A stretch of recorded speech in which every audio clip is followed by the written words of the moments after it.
And where are all these books? Well, the best we can get from our historians is a shrug. Nobody's ever read them and been able to recount that he found in their pages. And did they tell us things the human mind was not prepared to understand and therefore referred to destroy? And who destroyed them?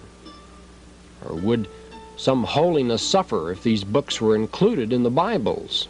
Well, we'll never know.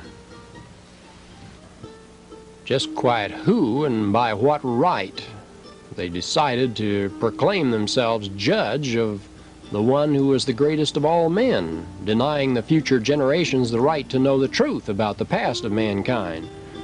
Well, one thing remains clearly visible. Our knowledge about our planet is not complete. Pages and even whole volumes have been torn out of history.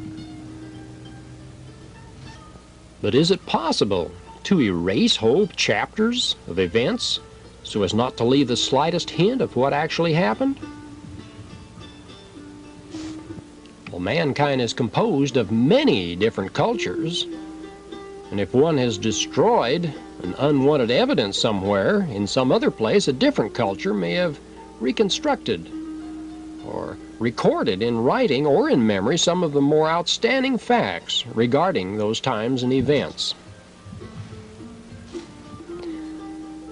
Well, somewhere there has to be some book mentioning what has been kept from our eyes, and such a book does exist.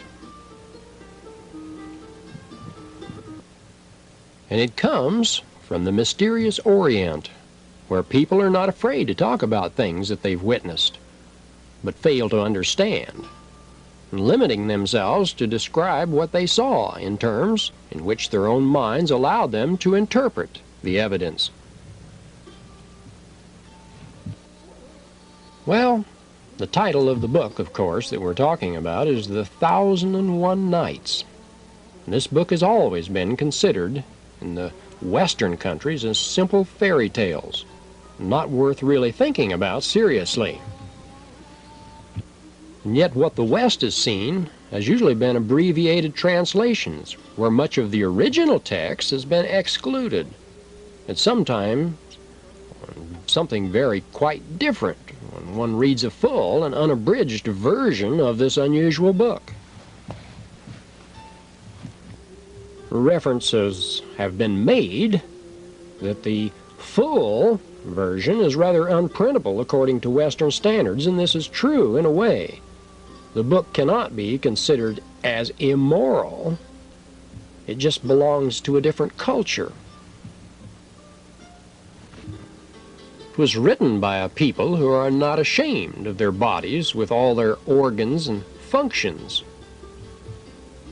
Of course, this can be a little shocking for a member of society where the human body is considered as something indecent, unless it's covered with clothes, which of course very often make it only still more indecent. But when the translations are made, many detailed descriptions of great interest are lost at the same time as some too spicy expressions also. And there are stories that would be a little hard for Christians to read, but whoever wants to really can penetrate into the marvelous world of the 1001 Nights. And if you want to read